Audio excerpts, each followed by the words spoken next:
Hi, everybody. Welcome to tonight's super special share. Me and Coach Menachem are here. I want to apologize for the last 2 weeks of not being here. I got a bunch of threatening texts that people were so upset at me, but I'm Michael you. I get it. People were really upset that 2 weeks there was no share during Hanukkah. Me and Menachem had so much Hanukkah parties and so many latkes. We are good to go. We're fully charged. And I'm letting you know now, big stuff coming. Right, Menachem? Can't wait. Can't wait. Okay, so let's start with tonight's share. Tonight, we'll share 82 with Coach Menachem Berenfeld and Let's Get Real program. And we have the schus and honor of bringing Rabbi Shafier back. He's also one of the original, the one who put us out there, and he came back stronger than ever. I'm going to get there in a minute. I want to first thank everybody for the platform for every week for promoting it. Every week I get so many texts from everybody to join, and people are posting it all on their WhatsApp statuses and sending it around. And Baruch Hashem, it's growing all organically, and it's all together. It's a Sichas Chaverim that's every week getting stronger and stronger. I want to thank you each and every week. And again, if anybody wants to get the flyers from the WhatsApp, just WhatsApp me personally at 848-525-0066, 848-525-0066, and save the number. And every Sunday morning, I will send you the flyer. Please send it around. For all those that are watching the replay of this on YouTube, click on the like button for Coach Menachem and click on subscribe to his channel. And every week, usually about Monday morning, we upload the share. You can watch it and send it around. So keep that in mind. Again, I always start off every week with thanking all of our advertising sponsors that promote us all over. Lakewood Scoop here in Lakewood for promoting us here in Lakewood. That we really appreciate it. Special thank you to Rabbi and Chazak for promoting on all the Chazak channels. Special thank you to Chayla Kaufman and Shmuel Summer from JCN, the Jewish Content Network, for always promoting us. And Baruch Hashem, they did a great job this week. It was all over the place. Rabbi Shafier got serious coverage because we have a big share tonight. The Coach Menachem show is collaborating with OK Clarity to bring greater health and wellness to the Jewish community around the globe. OK Clarity is the online platform for mental health support in the Jewish community. OKClarity.com. You can find the best therapists, coaches, nutritionists, engage in forums, and stay inspired. Links will be found. Email to the show. I know they have the best coaches because Coach Menachem is there. So Zikr, they have the best coaches. I know that. And again, for all those that are watching tonight for the first time and just joined 82 weeks late, it's okay. Welcome. We're still going to be Makarev. You don't have to pay the membership to the 100 shares. So the first 100 share, if you come, it's free. And then afterwards, we're going to, if you come after that, I'm sorry, I'm going to have to charge. I have no choice. So special thank you for all the people that are coming, starting 9:30 every Zoom at 9:30 every Sunday night. And I'm going to make for right now the first announcement because nobody knows about this, only Coach Menachem and I. Next week, we were supposed to have one person. It got pushed later, and we have a amazing share next week, Rabbi Shafier. I want you to join Rabbi Shafier. It's going to be unbelievable. We have Rabbi Y.Y. Jacobson joining together with Reb Shimon Russell from Eretz Yisrael. So we have two superpowers coming, and they're talking about why so many teenagers are struggling in today's generation and what we could do to actually help them. So it's going to be very halacha l'maisa, and I don't know. I'm telling you to come as early as possible because definitely we'll be sold out, and we'll try to stream it someplace so you can watch it. It's going to be an unbelievable event, so please come on early. It's in conjunction with Keshe Nafshi. It's an organization that's doing a Shabbaton New Year's in Connecticut, and it's going to be unbelievable. So please come. It's going to be next level. Again, tonight we have the schus, the honor of having the world famous Rabbi Bentzion Shafier from the Shmooze here with us for the second time. Rabbi Shafier, Rabbi always says when he came back the second time, says, once you say Yiddish, you never come back again. But since you're so good, we want you back. You're amazing. Thank you for coming back. So we're going to start off first with opening statements. Menachem had over 2 weeks to prepare. Menachem, the pressure's on you. Go. Thank you. So I want to welcome everyone. Welcome everyone to episode number 82 on Let's Get Real with Coach Menachem. And I want to thank you all. I know the last 2 weeks we didn't have a show, but the feedback that I was getting was really unbelievable. The feedback, the support, which is really what gives us the physic to continue and to do this, Baruch Hashem. And it is an honor to have with us tonight Rabbi Bentzion Shafier, to have him back, which honestly, personally, I grew up with the CDs, with really being koina a lot of information. Just the clarity and the way you bring down the concepts, no matter what concept it is, to bring it down in a way that I could understand And that clarity takes away everything. Everything falls away once you hear it and the way you bring it out, which is thinking back many, many years ago. Today, you probably get them more online, but I'm remembering the CDs when I grew up.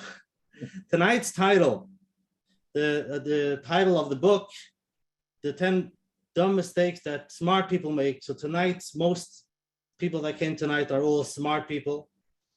And for some reason, smart people still make mistakes. They're trying to figure out, there's some steer over here. If there's a contradiction, if the people are smart, so why are they making these dumb mistakes? If it would be a sophisticated mistake, I understand.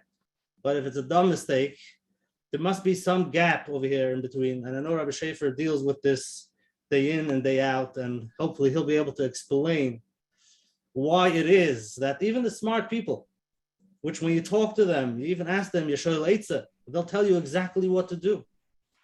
But when it comes down to living it, it's a big challenge, and that's where the dumb mistakes happen.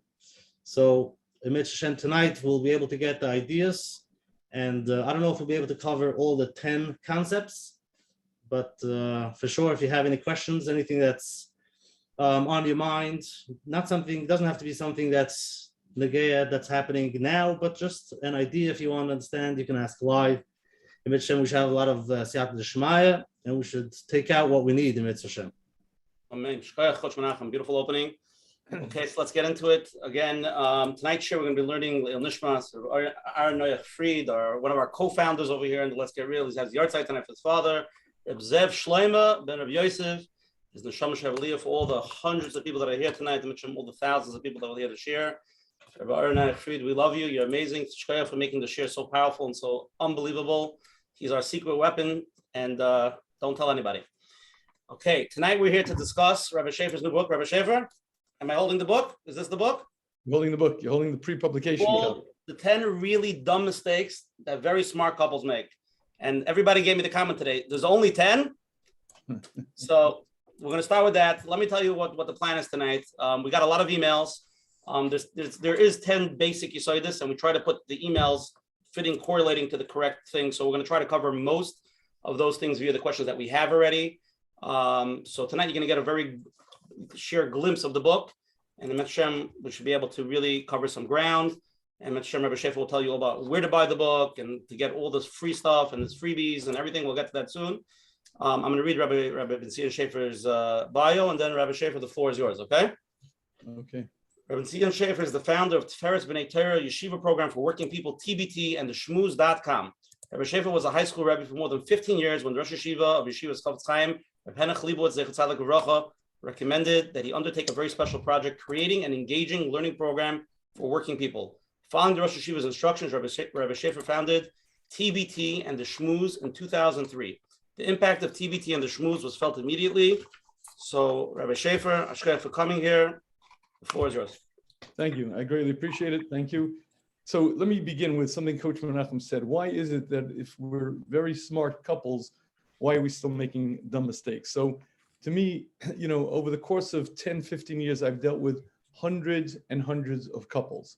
And I found this time after time that the mistakes that we all make, and I'm not any different than anyone else, but we all make these mistakes.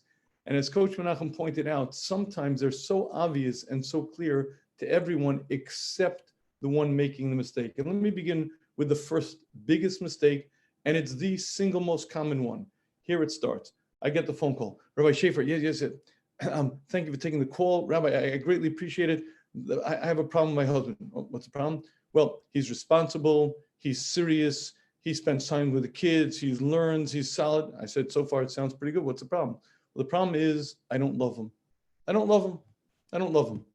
Now, what do you do when you get the call? So I ask her, how long you're married? 10 years. How many kids? 5 kids. So what do you do when a woman calls up and says, my husband's put together, he's organized, he's responsible, he learns, everything's good, but I don't love him. So what I say is what I always say. I ask her the first question. Tell me, madam, last month, how many times did you and your husband go out? But when I say go out, I don't mean go to your in-laws or go to a bar mitzvah or the wedding. How many times did you and your husband go out to just spend time together, to connect, to bond? Now, I wait for the answer, but I know the answer. The answer is we didn't. And I'll say, okay, the month before that, how many times did you go out? The answer is we didn't. The month before that, about 8 or 10, I stopped. And then I'll say to a madam, don't you understand? The reason why you don't love your husband is because you guys are like two ships in a night. You're walking different paths, you're not connecting. And if you don't spend time with your husband, well, guess what? You're not going to be bonded, you're not going to be connected. And in a very short time, you're going to drift apart. Now, this is so obvious and so simple. And yet I have to fight with people on a regular basis. You have to go out as a couple. Now, I recommend going out weekly, but surely on a regular basis. But it's not just going out on a date night. It's doing all the things that a couple in love is supposed to be doing. It means the gifts and the notes and the little trinkets, the things that, again, a couple in love is supposed to be doing. Now, somehow along the way, Shana Rishon, everyone knows how to do that. But somehow after a kid or two, it becomes just forgotten and couples just begin drifting apart. And I think it's the simplest solution. I cannot tell you how much pain it would avoid if you just work on your marriage. There are 3 parts to a marriage. There's commitment, and there's the relationship, and there's learning to live together. The easiest one to work on is the love in the marriage. The way you work on that is by doing the things that a couple in love do. You spend time together, you do things that you're supposed to do. But a big part of that is going out once a week. And when I say going out once a week, I mean leaving the house, going out once a week. And I'd like to tell you the amount of pushback I get on that. When I tell couples to go out once a week, the amount of pushback I get, Rabbi, how can we do that? It's so expensive. My husband has a job and he's learning, and how can we do that? And I have one simple answer to that question. It is very, very expensive to go out, but alimony and childcare is a lot more expensive. I know you're very, very busy, but running 2 households apart is a lot more difficult on time management.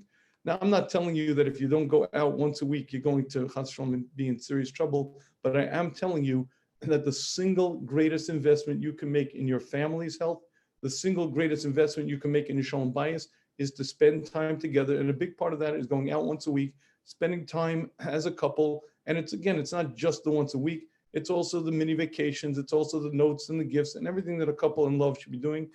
And Coach Menachem, with all due respect, this is probably the single, I don't know how to say this, the single really dumb mistake that very smart couples make. They don't work on the marriage. They don't work on the love in the marriage. And it's so obvious, but yet somehow, unless you do it, it just doesn't happen. So that's my introduction. Work on that. And I can't tell you how much easier life is and how much better things are. So that, I think, is the simplest solution, simplest thing to solve. And to me, that's one of the big yisods. Hey, Rabbi Shafier, shkoyach for that opening. Okay, so we're going to end the share now. We're going to go out, and then that's it. We're done. We're done. Okay, we'll give you a break. Let's take a little poll to get everybody warmed up, and then we're going to really jump into it. There's a lot of questions that came in, and very tachlistic. So here we go. Okay, everybody, here we go. First question. If one thing could change and make your marriage better, what would it be? Would it be A, me working on my issues? B, of course, my spouse fixing their issues? Or C, if I had unlimited money, that would fix all my issues. So choose one of those. Number 2, if we fight from time to time, does that mean that we cannot have a good marriage? Yes, that you could have a good marriage. No, I can't have a good marriage. Or maybe, Rabbi Shafier, please help me. When couples fight from time to time. Okay, ready? 5 seconds. These are both very, very, very, very tough questions. Okay.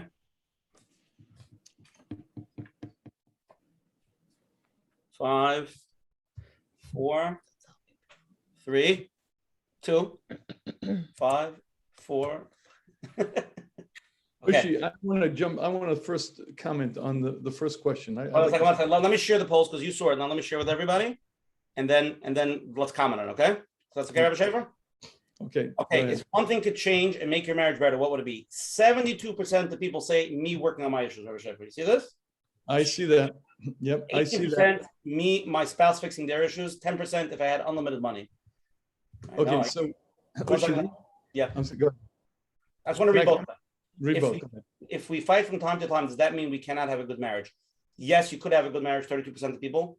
59% of people said no, we can't have a good marriage. We fight time to time. People having trouble with the English and second question. Oh, the second question is a little confusing. Okay, so we don't know what they're saying. 10% is maybe. Rabbi Shafier, please help me. So Rabbi Shafier, take answer the polls. So I'll tell you where the first question came from. I have a little Yetzirah. And when I do a marriage seminar, I give out a sheet, a number of questions. One of the questions is exactly this question. If one thing can change and make your marriage better, what would it be? That's the question. But you have to understand why I give out that question, because I know what the answer is. And the answer invariably is something that my spouse is doing. You see, Ushi put it in a way that it was too obvious. It was a giveaway. You know, no one's going to say it's my spouse. But invariably, when I give it as an open-ended question, and I say, if one thing could change, it would improve your marriage, what would it be? Invariably, it's way more than 75% of people say something that my spouse is doing. And the reason why I say that is because there seems to be this incredible need within everyone to change their spouse. It's almost like from the time you get married until, unfortunately, until many people are in their grave, they have this incredible need to change their spouse. And I'd like to point out why that is. The reason is because we are unique individuals.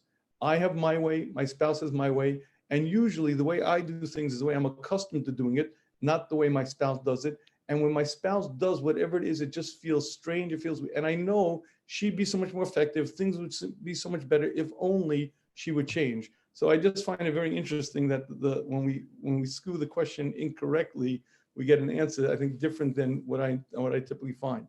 But I'm sorry, Yoshi, go ahead. Okay, let's jump into the questions. And again, Rabbi Shafier, how many books are we giving away tonight? What's the story? You tell me. You tell me how many questions. We have 648 people, so let's say about 648 books. Not Okay, quite. so for everybody who asks a live question, you can email Coach Menachem afterwards with your address for the people that ask live, and Rabbi Shafier will send them a free copy of the book. Rabbi Shafier is really pushing this book. Rabbi Shafier, how many millions are you going to make on this book? I'm just curious. Lots of money. The question, how much am I going to lose on it? Yeah? Yeah. You're the 10% who answered. If you had the money, that would solve all the problems. Right. Write a book. Okay, let's start with the first question. Again, the shares for everybody. People are newly married. People are married for many years. So there's a lot of questions came in from all angles. So let's start with the first thing, okay? I just got married and I fell so in love with him. He was so perfect in every way. Am I missing something that everyone thinks marriage is so hard, or I'm just from the lucky ones? A young couple just got married and they're so in love. And her question is she missing something? Or just everything seems so hunky-dory? Okay, so if I can be honest, what you're missing is a little bit of time. I have this belief that it's either 6 months after the wedding or a year after the wedding where the he or she, or sometimes both, wake up and say the words, "Oh my goodness, I married the wrong one. I made the biggest mistake of my life. I married the wrong one." And the reason they say that is because the infatuation wore off. Infatuation is a temporary state. It's the newness. It's that sort of sense of, wow, he's perfect. Hashem created that for a very particular purpose, and that is to allow a couple to begin the process. Some couples have a lot of infatuation, some have little, but when it flourishes in the marriage, it lasts for about 6 months, about a year.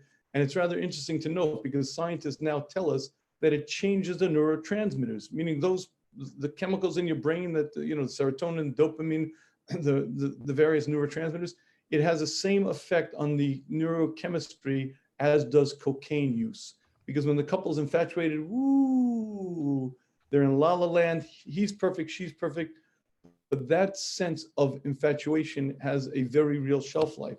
It's kind of like the sulfur on a match. You strike it, it's supposed to heat up, but if the wood doesn't catch, it doesn't get anywhere. Infatuation is a temporary state. So you have it, it's great, use it, but you have to recognize it's going to pass, it's going to leave. And when you wake up after 6 months or a year, at a certain point, and you say, "Oh my goodness, I made the biggest mistake in my life," that's when your marriage really begins, because that's when you really work on the bond of love, the connection. If you work on the bond and love, you'll realize that you do love your spouse. It's not that sense of he's perfect. You'll see the flaws. You see, infatuation blinds, love binds. When you're in love with a person, you recognize they have flaws. They have shortcomings, very real shortcomings. They're not perfect. I love them anyway. Therefore, I'm very happy, but I recognize the flaws. So my answer is, enjoy it. It's going to pass. And work now, begin working on the bond, the connection, because that's really the essence. That's the lifeblood of the marriage. That's the glue of a marriage, the love in the marriage. So make sure you keep working on it. And if it's Hashem, when it passes, you'll be ready to start the next stage. What would be a good? Not 1 second before you go. I forgot to say that everybody, we have Rabbi Shafier here. He's many years doing this. He wrote many books. I actually read a few of them, and this book is a great book. So you have the schus of having him here. So please open your camera. If you have a question, ask, text Asher Parnas over here. Let's really, if we have him, let's nutz him and let's use him. Sorry, go Coach Menachem. What would be a practical 1 or 2 things that they should do right from the beginning, so that they can start off in the right with the right positive? Yeah. Again, number 1, again, dating from the beginning. I have to come back to that. Spending time together, learning each other's needs, becoming familiar with each other, but spending time. There's nothing short of, in our world that we live in, everything is so time pressured, and there's so many commitments and so many responsibilities. And I guarantee that life will be very, very busy very quickly. Spend time together, continue dating, continue the process, learn your spouse, get ready for what's going to, I have to be honest with you. If you're young, read the book. Please do me a favor, read the 10 Really Dumb Mistakes, because I guarantee you're going to find many things that as you go through life, as you go through your marriage, you're going to say, oh, now I get it. Now I understand why he does that. Now I understand why she does it. So many times you're not going to understand your spouse until 10 years into the marriage, 20 years into the marriage.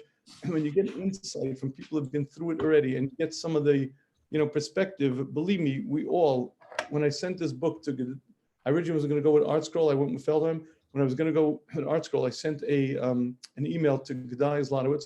The header said, the subject said, this is the book I wish I read before I got married. And I meant it, B'li Guzma, because we all learn.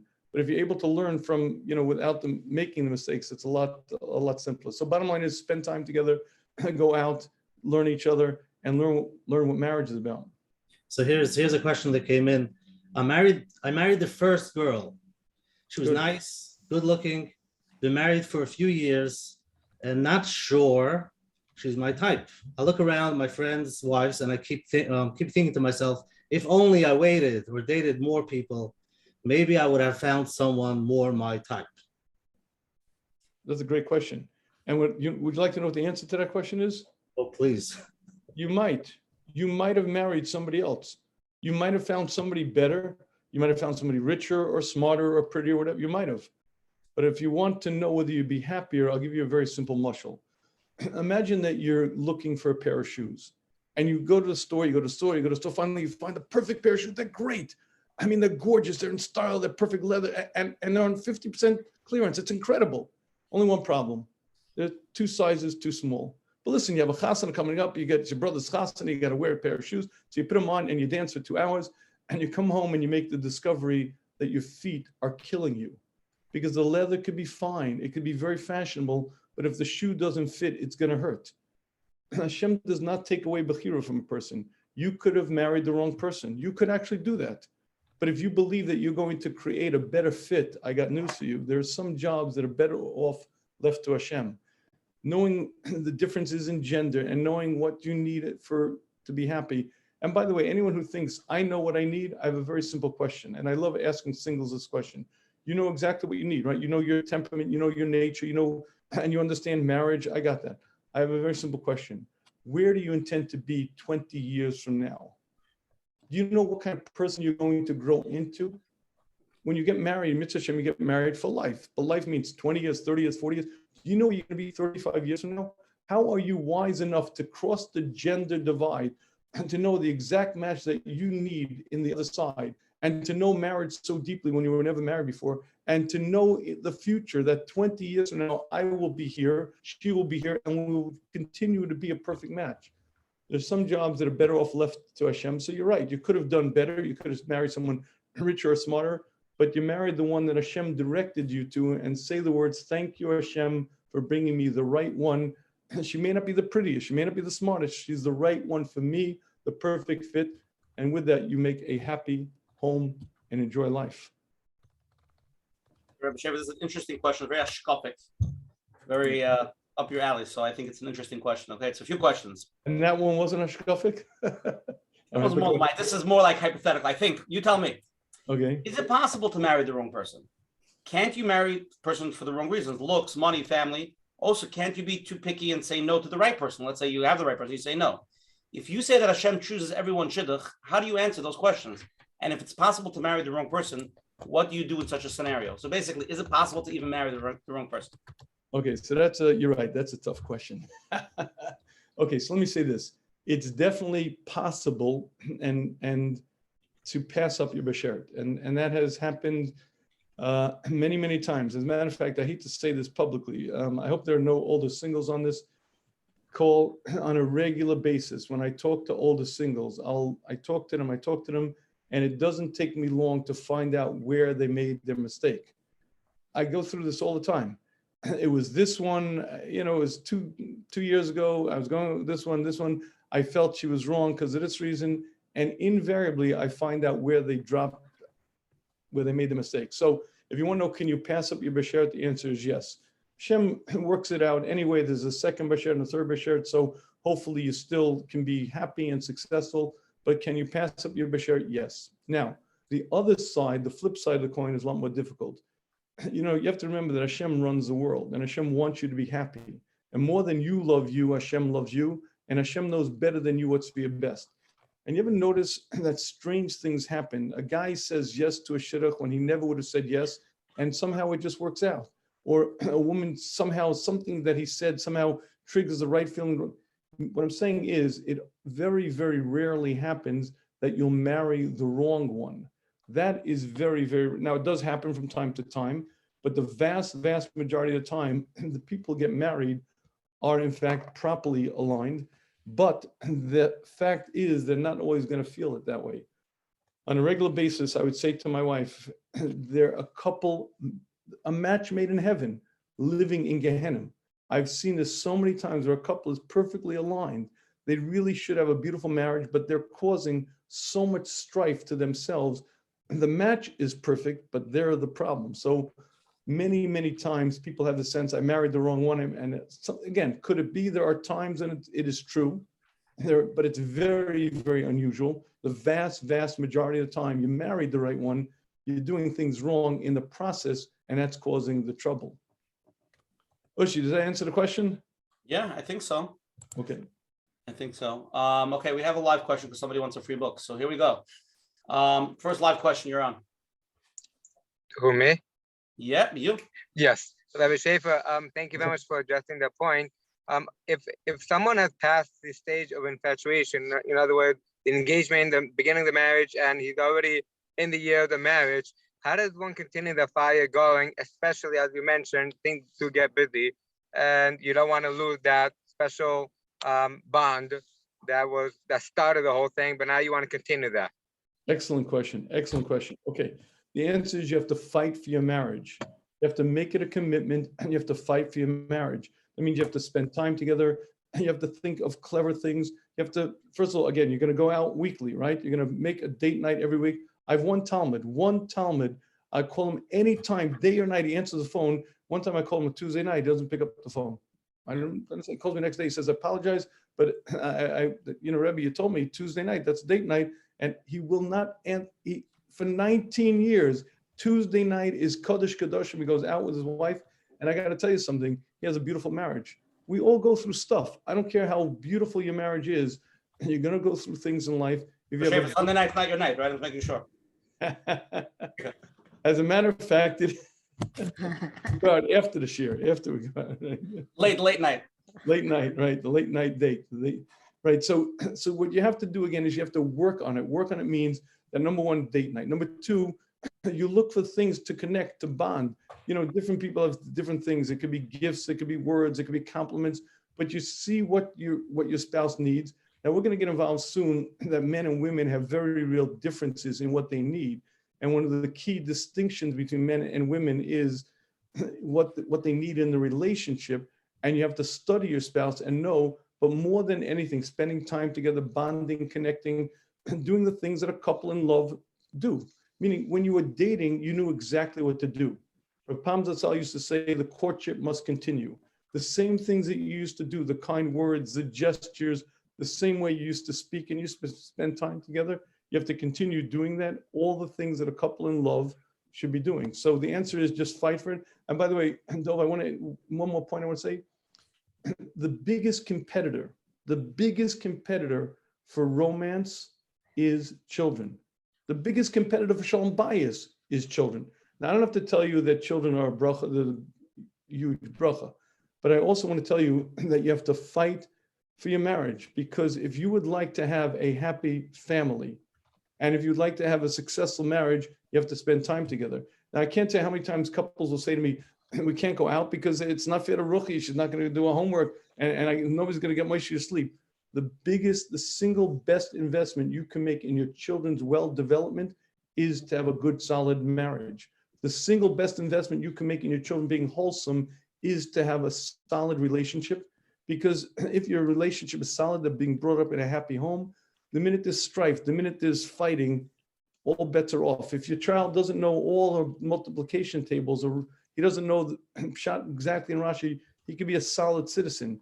But if mommy and tanti are fighting, then the essence of their home is beginning to disintegrate, all bets are off. The single biggest investment you can make in your children's well-being is to go out, to spend time together, to have a happy marriage. And so you have to fight for it. You have to commit to it, and you have to do what needs to be done. Oh. Did I answer the question? You have a question? Dov, you hear me? Can you hear Yes, me? yes, I was just, if I could just add, Baruch Hashem, I've taken that Eis of Rabbi Shafier, and we are very makbid on it. Not as makbid as the Talmud for 19 years. We haven't been married for 19 years, but we have definitely, in different countries that we've been in, whether it's in America or Israel, we have tried to do this policy of the dating 100%. I'll definitely be open with it. We haven't been consistent, and we're definitely working on it. I'm just wondering, is this the reason why some couples actually do take a trip, to a different state or a different country by themselves, leaving all the kids behind? Is this where it comes from? Is that actually encouraged by you? Would you encourage such? Okay, if am I allowed to be honest? Ushki, am I allowed to be candid, honest? 100% not. Okay. If I were allowed to be honest, I would say mini vacations are a huge part of a successful marriage. A mini vacation means 2 nights every 3 months. So it doesn't have to be the Ritz-Carlton, it doesn't have to be the fanciest place in the world. You and your spouse, you take a mini vacation, you go for 2 nights, and you spend time rejuvenating that connection. Somebody wants to know if he could use Meiser money for it. You use Meiser money. Ushi's going to support it. All the money that he and I are going to make off the book, we're going to use to support the create a new fund. I don't know if you can use Meiser money. It's a wise investment, that I can tell you. It is a wise investment. Every 3-4 months, you take 2 nights, mini vacations, because again, it's not enough to wait to the summer, take a week. Halavai, you do that also. But it's every few months, because you have to rejuvenate, you have to reconnect, you have to be a couple in love. Dov, I want to ask you one thing. Do you remember Todd Miller or no? Do I what? Do you know Todd Miller? Of course. That's my shver. That's my shver. Really? It's a Yachid or Beyachid. I cannot tell you. I know very well the story. Wow. I know the story specifically about you. Oh, My wife is like, wow. okay. Atzlacha. Gosh, Email Thank Coach you. Menachem. Amen. Menachem's going to send you a book. Coach Menachem at Gmail, okay? Good. Okay, Rabbi Shafier, we're going to go a little deeper now into this, because very cute concept. We're going to go out once a week. But what is that? Okay, whatever, when you're ready. Another question people are asking, so when they actually go out and they do spend time, sometimes they feel it's very dry or boring, or they're talking about the kids and the money and the problems. They don't feel rejuvenated. So can you walk us through a little bit when you do spend the time and you put the kids by the babysitter? I heard once in one Nashir, somebody said they prepay the babysitter for the whole year. So every Tuesday night that the babysitter's paid, they have to. But the question is, once they go, what do they talk about? Okay, so let me some ground rules. The biggest problem that couples have is they become co-managers of the family business, meaning they become so involved in the runnings of the business, the logistics, that becomes the sole issues they talk about. So the first rule is no family business on the dates. There's not the time to plan the logistics and the who's going to pick up the carpool and oh, 1 second. One more thing.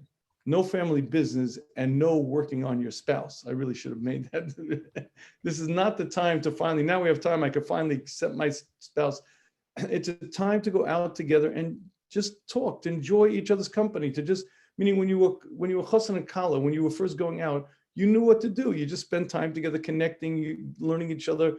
Now, in the beginning, if you haven't gone out in a while, it may be a good idea to plan the date. It may be a good idea to look up different. By the way, you send me an email. I have a list of things to do on dates. As a matter of fact, but after tonight, it's going to be, when you buy the book, it's going to be in the free bonuses. We have free bonuses when you purchase the 10 Really Dumb Mistakes. After tonight, it's going to be in the free bonuses, a date night ideas, places to go, things to do. But you sometimes all jokes aside, Sunday night, let's get real, Coach Menachem. There are a lot of couples that do this together. to do this together as a date. Saying? That's not what it means. That's not what it means. Oh, Yeah. They have to have 2 nights a week. 2 nights. This is not a date. This is not a bimcom. You see, if both eyes are looking this way, that's not a date. It's got to be the eyes looking this way for it to be a date. See, but that's exactly the point. A date is a time where you connect, you bond, you spend time together, talking about what? Talking about everything and nothing. No particular agenda, no issues, and just spending time together. Now, I want to say one rule also, Ashu. This I didn't say earlier, and this is imperative. Whose job is it to plan the date? So, gentlemen, listen carefully. It is your responsibility. The husband plans the date. The woman is responsible for the childcare. The husband is responsible to plan the date. I can't tell you how many times guys say to me, listen, I told her if she wants to go out, just tell me when and I'll be there. You blew it, guy. Your job is to romance your wife. A woman needs to know that she's cherished. A woman needs to know that she's loved. If a woman knows that she's number one in her husband's eyes, 80% of Shalom Bayit's problems disappear. The problem is, if you're not going to take your wife out, she's going to have the attitude of he doesn't care. He really doesn't want to do this to me. He's only doing it to placate me, and you failed. It's the husband's job to plan the date, the woman's job to take care of the childcare, the babysitting, whatever it may be. But that rule, and again, on the date, what do? You enjoy yourselves. You find things you do together you enjoy. It could be a long walk. It could be whatever you enjoy. And you talk about what?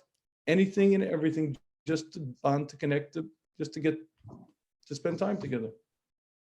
Beautiful, Rabbi Shafier. Okay, we have another live question. You're on. For me? Yes, you. Okay, great. So, Rabbi Shafier, first of all, I want to tell you my husband I've been listening to for many, many years. I won't tell you how many years because I don't want to feel old and I don't want to make anybody else feel old, but I'm only for a 30. very long time. It can't be that many years, but okay, yeah. What I want to ask is, Baruch Hashem, my husband and I have been married for almost 20 years. We have a wonderful, loving relationship, but in the past year or so, we have very different political views lately. Whether it's actually political, COVID related, we just don't see eye to eye. And it makes us very uncomfortable that we have these, different views. We don't like it. So we decided not to discuss them, that it's just better for our marriage to just not talk about these things. But I'm wondering if that's really the right way to go as a couple who are really so open with each other most of the time about most things, to have something that we don't address with each other. Okay, it's a very good question. I'm glad you're asking it. I don't know why it is, but in the past 5 years, politics have become color war. It's not an issue of issues. It's not agenda. It's not ideology. It's my team versus your team, blue versus red, and there's no logic, and it's so emotional, and it's so that is, I have no problem with no politics at the dinner table, no politics in your marriage. It's a healthy thing if it's not beneficial. You see, when you say there's things we don't talk about, this kind of subject is absolutely fine because it doesn't really matter. In other words, it's not something, if you talk about something basic, a hashkafa of how to bring up the kids, that I would say, obviously you need to reach a certain compromise, certain meaning of the mind you have to address. But this is the kind of thing that between you and me and the lamppost, they don't call us when they're making a Senate committee to decide whether to do what or not. You know what I mean? We're not, when we talk about it, just really, it's just our opinion, our thoughts. So staying out of color war is a very fine and healthy thing.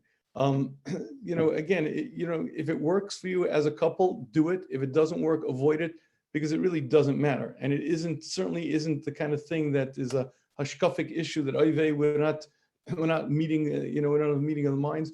But I wanted to share with you something even more important. my face is different than your face. The Gemara tells us, as my face is different than your face, my mind is different than your mind.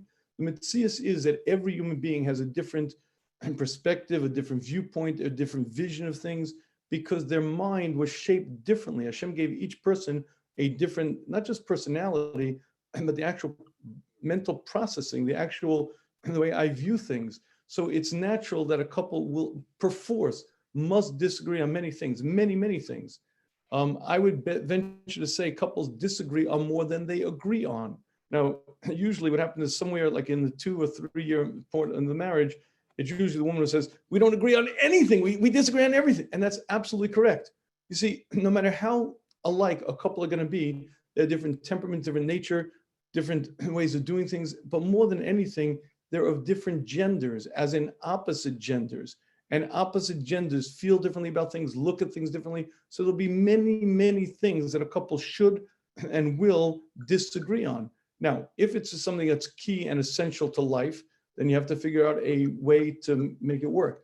If it's something that's irrelevant, which again, politics really is for us irrelevant, then leave it off the table. If it's not helping, forget it, move on to something else. So no color war at the dinner table, no color war on the date night, and have a happy marriage. Would it be a good practice for A to try to listen to B, even if they don't agree? No, because it's color war. It's rah. It's not logic. It's not even ideology.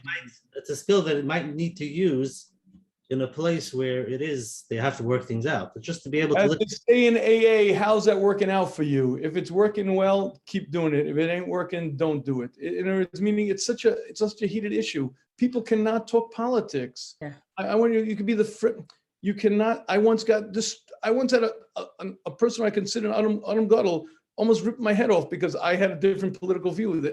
Come on, man. Okay, so don't talk politics at the dinner table. Don't speak it on the date table. Keep it off the table unless it's helpful. I wouldn't use this area to practice communication skills because it's too emotionally laden and it's not worth it. Shafier, I have these 2 questions. We still covered it, but I'm going to read the questions because the questions are so relevant to so many people. By the way, Yoshi, can I interrupt 1 minute? There's a woman who typed in, "How do I get the book?" How does she do that? Okay, Rabbi Shafier, I'll do all the text. Text me, Shabarnas. We'll tell you exactly how to get the book. Okay. Rabbi Shafier, just look at me. Don't look at the chat. Okay, please. Got it? Yeah. Got it. Like on the date, eye-to-eye contact. Okay, so I'm going to read these 2 questions because I think they're very relevant. We covered it just now, but I still want to read it, okay? Go for it. I feel like we're more like co-partners or business partners in our life, making money, working, our children. What happened to the romance we had when we first got married? That's the first question. Second question is very similar. Our marriage is okay. I wake up, I go to shul, I come home, I come back, and I go back to shul. My wife has her own schedule. Finally, we have a few minutes to spend together making plans. And again, we talk about our kids and paying bills. I don't feel like the relationship is strong like it was in the early years of the marriages. Both questions are basically like they had it. There's no fighting. But it's like burnt out. So again, I think it's very relevant to a lot of people. Okay, so who am I place? I never place blame. I place equal blame on both sides of mechitza. But this one I blame on the husband. Sir, with all due respect, it is your job to romance your wife. You got to take your wife out. You have to instigate. You have to keep things moving. And that means you have to spend time together. If you're drifting apart, there is nothing other than time that will bring you together. Listen, you were once a couple in love. You share a lot of things. It's very sad. Many times, women especially, I'll hear them say things like, what do you mean? Why do we have to spend time together? We spend so much of life together. We bring up the kids together and everything we do together. We have the same hashkafa. So we spend our lives together. What do we have to go out for? If you're not going to go out as a couple, if you're not going to spend time romantically, if you're not going to do the things that a couple does who are in love, guess what? You're going to drift apart. You may be hashkafically on the same part, but there are 3 parts to a successful marriage. There's commitment, there's love, and there's learning to live together. The glue of the marriage, that which greases the wheel on a daily basis, is the love. And that requires time, it requires commitment. You have to do the things that a couple in love do, but if you don't do it, you're going to drift apart. So this is the first really dumb mistake that very smart couples make. If you don't work on your marriage, you don't spend time together, you're not going to know why, but it's in different worlds. Okay, it's a live question. Let's go straight to the live question. You're on. Hi. Okay. So I got engaged and I am wondering what your advice can be to I guess a newly engaged girl going into marriage. Can you see what he did? Nope. Okay, Rabbi Shafier, tell him because she can't see you. Read the 10 really dumb mistakes that very smart couples make. So me and my husband learned that actually together. Keep doing it. Just keep doing it. That's what I'd recommend more than anything, because it's a roadmap. I cannot tell how much time I spent. Again, for the past 15 years, I've dealt with hundreds and hundreds of couples. And I said, this is crazy because they're doing things that are destructive, and it doesn't have to be that way. I spent a fortune of time putting together the material in a way that's even, you'll excuse me for saying it, Shafier doesn't do funny, but the book is humorous. You'll read it and they're funny. It's actually funny. It's entertaining, it's engaging, but it's incredibly important because it'll take you through the mistakes that we all make until, listen, you don't get behind the wheel of a car without taking driving lessons, right? You don't suddenly become a PA without going to school.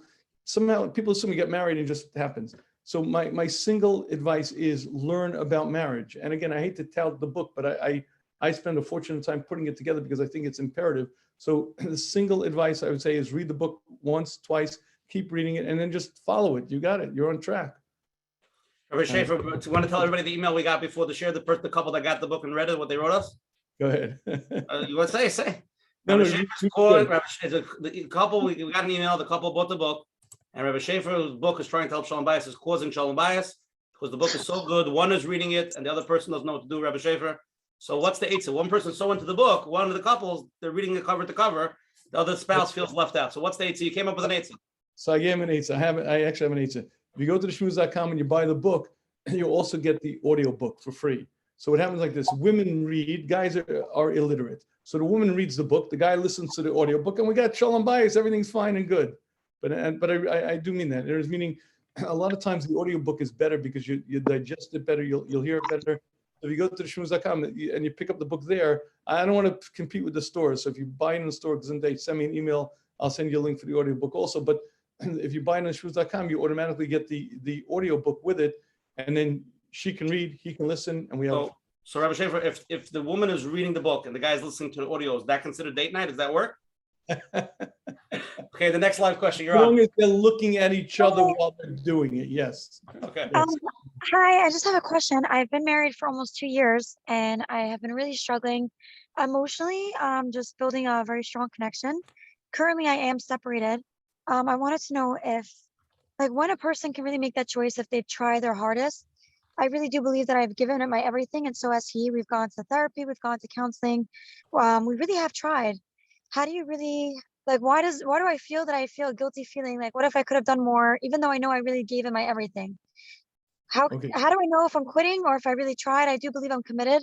I gave it 2 years and I just really feel that I'm unhappy. Okay, so let me be honest with you. To call that shot yourself is impossible. You need an outside party, someone who has a lot of experience, who's been involved with many marriages to guide you and direct you, because you see, you can't know. I've dealt with many, many marriages, which are, again, maybe they shouldn't be married any longer. And I can tell you, I've dealt with probably 10 times as many marriages where they really could and should be successfully married. Now, there are many times when even if a couple should be married successfully, either he or she or sometimes both can't make the changes needed. But in any case, you need somebody guiding you, directing. You need a professional who has a lot of experience in this to let you know the answer to that, because you can't call a shot yourself. It's sort of like trying brain surgery on yourself. You could be the most skilled brain surgeon in the world. You can't operate on yourself. So my recommendation is make sure that you find either a skilled therapist or Rov, someone who's very, very involved in Shalom Bias issues, and follow their direction as to how to proceed. I must say this, I'm sorry, I must say this also. I should have said at the beginning, Reish is a kodem called daven. Speak to Hashem, ask Hashem, you say these words, Hashem, I want to serve you. I want to serve you exactly as you want me to serve you. please guide me, please direct me. See, any ishtalos that we do, you and I could debate whether it's effective or not. The one thing I do know that does work is tefillah. So you daven, ask Hashem, ask Hashem, ask Hashem. And this is a good thing to ask Hashem also, to send you the right shliach, the right person to ask, to direct you.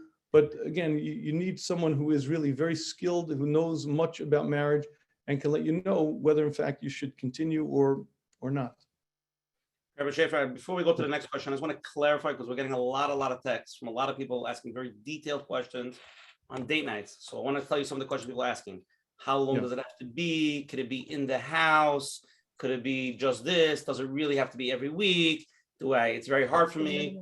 What's the minimal investment I have to make? That's basically, but maybe, I'm sorry, the tachlis is really to clarify because I think people they want to do it, they just want more clarity. Okay, all right, so let me be very candid. In theory, you could have a date night in the home. I say in theory because it'll never work. He's going to do this, she's going to do the laundry, the kid's going to do this, and more than that. When you leave the house, you get dressed, you leave the problems behind. You see, the idea of a date night is to connect, to leave the busyness, to leave the traffic of life, and just to rebond, to connect. Now, leaving the house, do you have to leave the house every time? Again, I'm a big believer on doing out of the house. When you're at a stage, if you don't have kids yet, or if your kids are grown, can you do it at home? Maybe, but again, it's not the best idea. In terms of length, how long that has to be, I used to say 3 hours, and I used to get, I don't know, I get in a lot of trouble now. I can't, 2-3 hours, I think, there's a Rav I'm very close with who says an hour. I don't know, I have trouble. It's, yesh v'yesh, but I would say it should be 2 to 3 hours out of the house. By the way, you want to do something very, very productive, how about go for a long walk? 2-hour walk. Now, it doesn't mean you walk though. Okay, so a few people are saying that their husband works at home and they feel like that's the time they're anyway home together all day. Does that count if you work at home, you spend anyway all day together? Yeah, exactly. Talk to me about COVID. Ask me how many couples did well during COVID. Yeah, they were in the house all day together. They should have been so close. They spent the whole time together, yet that wasn't exactly the results we saw. In fact, many marriages suffered tremendously during COVID because you see, it's going out and just change of scenery, change of, she gets dressed up, he gets dressed up. It's a different experience. You're reconnecting, you're rebonding in a new way. You're just spending time together. So I have to be honest with you, going out is a major, major piece of it. Now, again, let me come back to this. Going out for a walk can mean you walk for a half hour, you stop on a bench and you talk and you walk some more. It doesn't have to be expensive and it doesn't have to be an elaborate thing, but you're spending time together, bonding, connecting. And again, out of the house, I find much better because again, you're not distracted. You're leaving the problems behind. You're spending time together as a couple. So, what can I tell you? I think it's Bodek Manusa. That seems to work. And the other choices don't really work well at all. I think for those that this concept is new, they should start off with half hour or maybe 10 minutes. How about 5 minutes once every 3 months? Exactly. A good beginning. A little step, a baby step. All right, maybe. Let's see how that works out. As the question came in, I have a very strong personality. I was born that way, and my husband thinks he likes me for that personality. But I sometimes correct my husband since I want him to know what are you saying or doing wrong. I'm getting feedback, and he listens. I listen to the shiurim, but I'm not sure if I'm doing it right. If I'm not doing it right, please tell me if I shouldn't do it that way. Okay, I was a high school Rabbi for 15 years, and I religiously told the guys to read this book. It was Dale Carnegie's How to Win Friends and Influence People. I would tell the guys religiously to do it. I never told anybody outside high school because I wasn't so sure, but then I heard Rabbi Miller Zatzal recommended in a shiur, so I could say it publicly. It is one of the finest books on human relationships, one of the finest books on developing amidas. How to find I forgot what it's called now. Dale Carnegie. How to win friends, influence people, something like that. Yeah, how to win friends and influence people. Wow, I've read it. I have 4 copies at home, by the way. Okay, anyway, let me tell you Yesod number 1. The first Yesod, he says, is if you would like to have people hate you, criticize them. If you would like to have people like you, compliment them. It's the most incredible facet of human nature. I hate criticism. We all hate it. Everyone dislikes criticism. I'll share with you a personal story. My Rebbe, the Shiva Zatzal, was a tzaddik. You can't imagine the midos. And the Shiva was incredibly sensitive. And the Shiva would never give musar, never gave musar. He would say, you guys are tissue paper, you'll crumble, you can't give musar. I was very close to Shiva Zatzal, and I once convinced Shiva, I mean, I can take it. Anyway, the Shiva one time gave me musar directly. He told me something I'm doing is wrong, I want you to stop doing it. I have to tell you, I loved the Shiva. When he said those words to me, there was a period, like a separation. It took me weeks, maybe months after to come back. There's no faster way to drive a wedge in a relationship than to criticize a person. If you'd like to damage your children, criticize them. If you want to damage your relationship, criticize your spouse. I apologize for saying it in a negative, but people assume we all have this sort of fantasy. All I have to do is tell my spouse X, Y, and Z, and suddenly they'll change and be different. It never works. They never change. All they hear is criticism, which is a dagger. It's a stabbing. It's a wedge. It distances people. I can't tell you the damage that criticism does. And again, the flip side of it, words of compliment, words of praise are golden. We all have needs. Most of our needs are met. There's one human need that almost no one has met sufficiently, and that's the need for approval. We crave it, we need it. If you can give your spouse approval, what you did was great. Hey, great job. I'm very impressed. But honest, earnest approval, you're giving them the greatest gift. You're building your relationship. I have a whole chapter on appreciation in the 10 Really Dumb Mistakes that deals with this, just this. But this I can tell you, please, I beg you, if you want a happy marriage, if you want happy children, avoid criticism like the plague, because that's exactly what it is. It's damaging, it's destructive. And the first rule in all human relationships is avoid criticism. Okay, Rabbi Shafier, you ready for the next one? I'm ready. Okay, it's a live question. Here you go. You're on. Go. Rabbi Shafier, I just had a question. When I'm expecting, I get very sick and I'm on IVs for a few months. And my husband's very understanding, but during this time, I feel like it's a big strain on the marriage. How do you recommend, like what can I do to help it? First of all, I mean, it's a very rough situation. I mean, you're sick, you have to know something. You could be the kindest, sweetest person in the world. And when you're sick, it's hard to be kind, sweet, and nice. And it's hard to be tolerant because you're sick. So what can you do? You have to do your best. You have to do your best to recognize that, you're in a tough time. Hopefully your husband, as you say, he's sensitive and he recognizes, and you have to do your best to get through it in the best way you can. In other words, there are rough spots in marriages, there's rough spots in life. And if you have a robust, healthy relationship, and despite the rough spots, you're able to get through it. But you have to recognize that you're coming to a nisayon. The nisayon is you're not going to feel well. When you're not feeling well, you're not going to be happy and chipper. And excuse my saying it this way, because I'm sure you're a wonderful person. But when I know myself, when I'm sick, I'm grumpy. I'm not really pleasant company. And it's important for you to recognize that when you're in that mode, it's not your fault, but likely you're not pleasant company. And therefore you have to recognize that when you're saying things, likely the people on the receiving end of it might be kind of feeling a little bit of the abrasion. And when you see back from them responses that are less than so loving, you have to be a little tolerant and recognize that it could be because, no one's to blame here. But again, it could be because of things that you're saying and doing. So again, what can I tell you? It is a very rough situation to be in. But again, a robust, healthy relationship, Mitzvah Hashem, you'll be able to get past it. And Mitzvah Hashem, have healthy, beautiful children and have much, much atzlacha afterwards.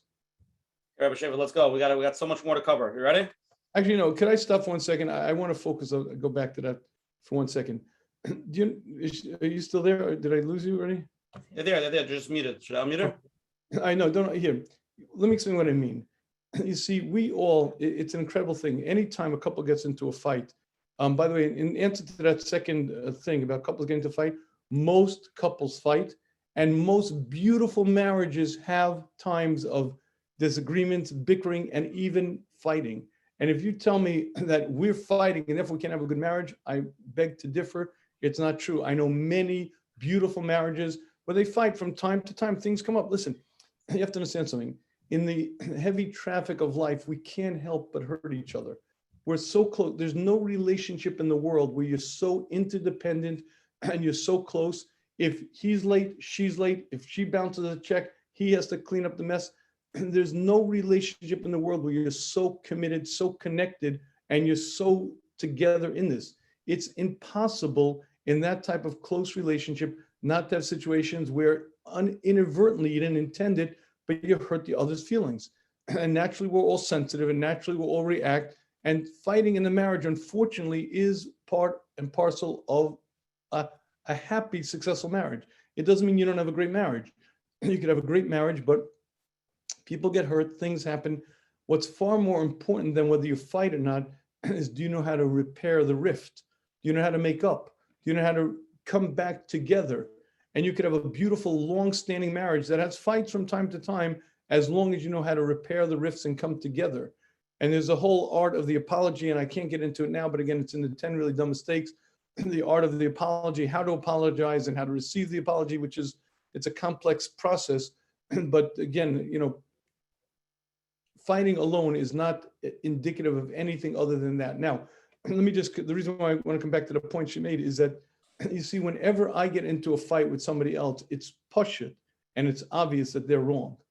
Because once I've said something, what happens is I just said words, but you stab me in the heart. Meaning when I say words to you, I just said words, but you attacked me, you said words. So when I hear your harsh attack to me, I just retaliated. And when I retaliated, I just said words back. But when you stab me back, it's always, no matter what happens, everyone's always the victim.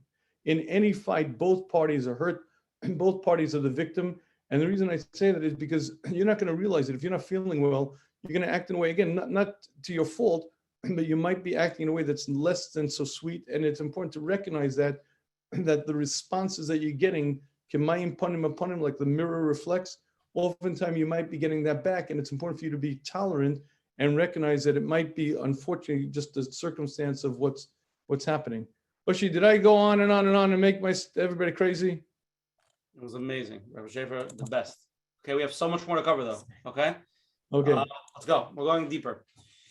Okay, I've been married for many, many years. I want to bring up an issue in marriage that I don't understand at all. I wake up every morning, I help in the house, I go to shul, I work, I make money, I help at bedtime, I buy my wife gifts, I do everything. I'm not a very verbal person though. How important is to verbally say, I love you? Every single thing I do is love. Don't get it from the alpha. Basically, he doesn't understand it from the alpha male. He does everything. Obviously, everything he does love her, but how does he have to actually verbally say it? Explain that. Okay. So let me. How's that working out for you? By the question, it ain't working out so good. Let me show you something I find very, very. Certain das. He heard the concept. He just doesn't understand it. Okay. So let me explain to you something. Probably the biggest complaint that marriage therapists hear from women is we never talk. And probably the biggest complaint that marriage therapists hear from men is all we do is talk. Now, somebody's got it backwards, right? Either we're not talking enough, or we're talking too much. But I'd like to share with you the answer to that great dilemma. Would you like to know the secret? If you'd like to know the secret, all you have to do is go to a kiddush and listen to the conversations on the women's side of Mechitza and listen to the conversation on the men's side of Mechitza. If you listen on the women's side of Mechitza, it sounds something like this. Da da da da da da da da. Oh. Da da da da da da da da. Oh. Da da da da da da da. Oh. Okay. Now let's flip to the men's side. The men's side of Mechitza, the conversation sounds like this. Da da da da da da da. Da da da da da da. Da da da da da. Great talking to you, guy. You ever notice women make all of these sounds, these listening noises and sounds? You need a lexicon. You need an entire dictionary to what the O's and the A's are. Why do women do that? Anyone know the answer to this dilemma? Why do women make all of those listening O's and A's and O's and Oo's? And what's that about? Guys don't do that. So I'll let you in on the great secret. The great secret is that men and women speak for different reasons.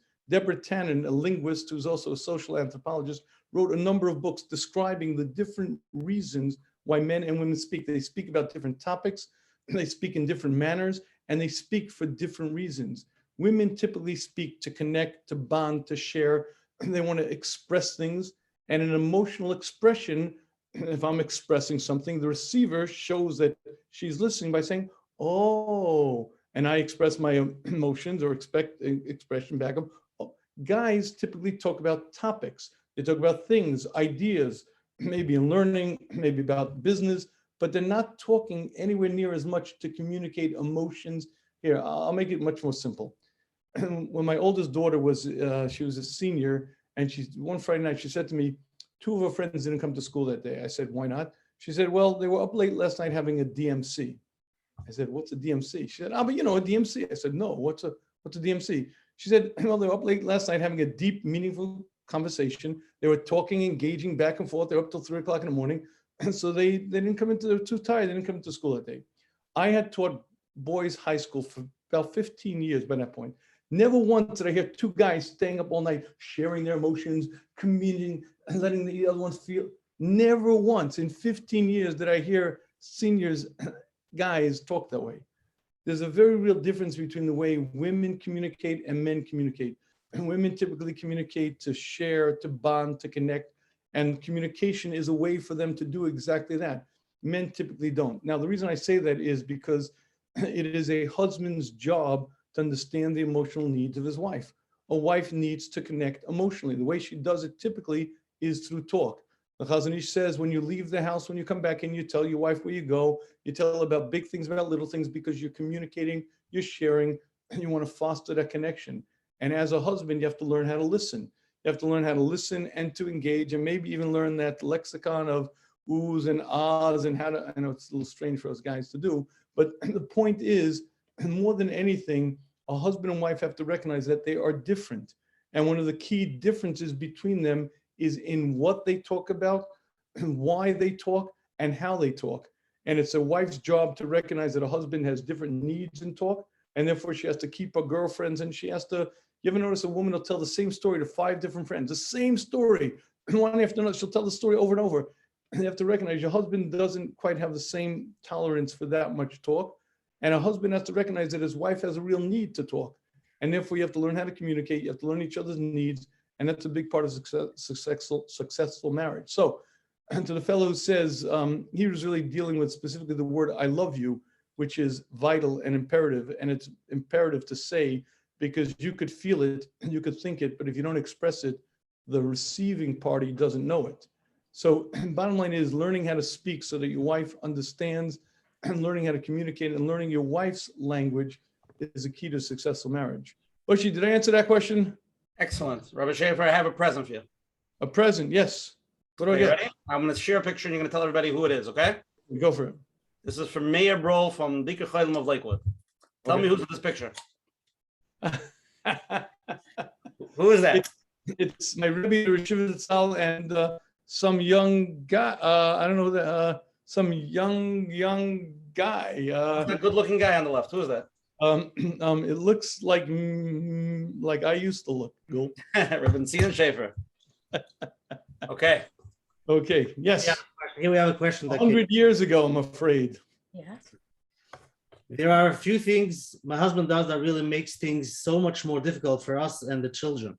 For example, he'll come home at bedtime and get all the kids excited, like she worked hard and now they're all jumping around. He always runs late to every event, causing so much rush and pressure. He leaves things to the last minute, even important bills. My question is, basically, if my spouse would be different, everything would be so much better. Is there something wrong with thinking that way, feeling that way? And what can I do about it? Okay, so first of all, I hear, unfortunately, that's a very difficult reality, and it's something that we all experience. By the way, every single spouse always feels something is in the marriage would be much better if it'd be different. I hear what you're saying, and I can recognize it being very difficult, but I want to share with you a perspective that I think is very important. I was once giving a shir, it was actually a Shabbaton in Shalom Bayis, and a fellow comes over and he says, Rabbi, you have to help me. I'm a doctor. I work in the emergency room, and there are many young nurses there, slim, trim. And my wife, I'll be honest with you, she's wonderful, but she's 40 pounds overweight. She had her first kid, she put on weight, and she didn't lose that weight. She had her second kid, she put on more weight, didn't lose that weight. Our third kid, and now she's 40 pounds over. I offered her everything. I offered her a nutritionist, I offered her exercise classes, and she just won't do it. Rabbi, help me. What could I do to get her to change? So I looked at him, I said, young man, you have a choice to make. You either embrace your wife as she is, or you suffer. Because I said, I don't know of a woman who wakes up 8 years after the marriage and says, 40 pounds overweight, geschmack, that's just what I always wanted to be. That's great. I don't think so. So why doesn't she just lose the weight? Why don't you go on Weight Watchers? Why don't you do the exercise class? The answer is, for whatever which reason, there's just too much on our plate right now. There's just either the kids, a life, whatever it is, right now, it's not going to happen. And you have to recognize that it's not going to happen. And your choice is either to embrace her as she is or suffer, because any attempt to change her at this point isn't going to work. And this is one of the most important ingredients in a successful marriage, learning that my job is not to change my spouse. I can barely change me. I surely can't change my spouse. Now, what I'm speaking about is things that you've discussed many times before, things that you talked about, things that you both know, and it really is bothersome. At a certain point, you have to realize there's a reason for it. The reason is because different people have different natures. Some people have very, very good strengths, very great qualities in certain areas, and they have certain deficits. We all have them. Now, if there's this deficit that your husband has, he's whatever it may be, and it bothers you, you discuss it. You tell him. You talk about it. You talk about it. After a while, and when I say a while, it means after a while, you begin to realize he's not going to change. But why? Why doesn't he just change? The answer is most likely because it's his temperament, his nature. If he'd stop everything else, if he didn't work, if he didn't learn, if he didn't daven, and he only worked on this issue, I bet you he could change it. But guess what? With everything going on, likely he's not going to change. And the reason he's not going to change is because he's not really Bar Hochi, he's not capable of changing that right now. And you have a choice. You either embrace him as he is or you suffer. And learning to accept that which you can't change is one of the keys to being successfully married. And by the way, that's mistake number 6. The 6th really dumb mistake that very smart couples make is they desperately try to change their spouse. They try and they try, they try and they try, and it doesn't work. And by the way, I'll share with you an interesting personal theory. Can I share with you a theory? Sure. I have this theory that most marriages kind of have this, they kind of like go, and after 20 years, suddenly they improve greatly. Like for 20 years, they're going, just okay. And at the 20-year mark, suddenly they become much different. Would you like to know my theory why that is? For 20 years, she's desperately trying to change him. She tries and she tries and she tries. And finally she gives up. Oh, the guy's a klutz. He'll never change. And she stops trying to change him. And suddenly he starts acting much nicer. And suddenly their relationship improves dramatically. And suddenly they live happily ever after. So the great secret is you don't have to wait 20 years. It's not going to work. You can't change him. You can barely change yourself. You can't change yourself anyway. You can't. You're not going to change him. And if you keep on trying and trying, all you're doing is poking him in the eye, poking him in the eye. Why does he want to spend time with me? Why does he want to come home at night? Because you keep bothering him. Stop bothering him. Maybe he'll learn to be a nicer guy. Don't change your spouse. It's not your job. Don't change your spouse. It doesn't work. Don't change your spouse because it wrecks the relationship. Did I make that clear? Mhm. I'm sorry. I hate to My be wife wants so to know when couples come in sometimes, do you say, oh, that's number 3, that's number 7? That's right. That's what we have the joke, right? Number 6, right. We told that one already, right? Okay, this is a tough question, Rabbi Shafier. You ready for the tough ones now? Nope. Okay, because all now was all like the little ones. Now we're going to get a little bit more into it. Okay. Everyone, this was emailed right before the share. Everyone knows that you're not supposed to change your spouse. I think Really? that's what you said. Yep. Wait. Oshi, can I stop you for a minute?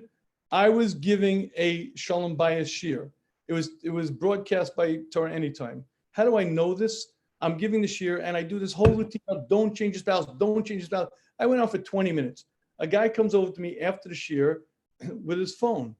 His wife was watching the Torah Anytime broadcast, and during the shir was texting him. This is the message.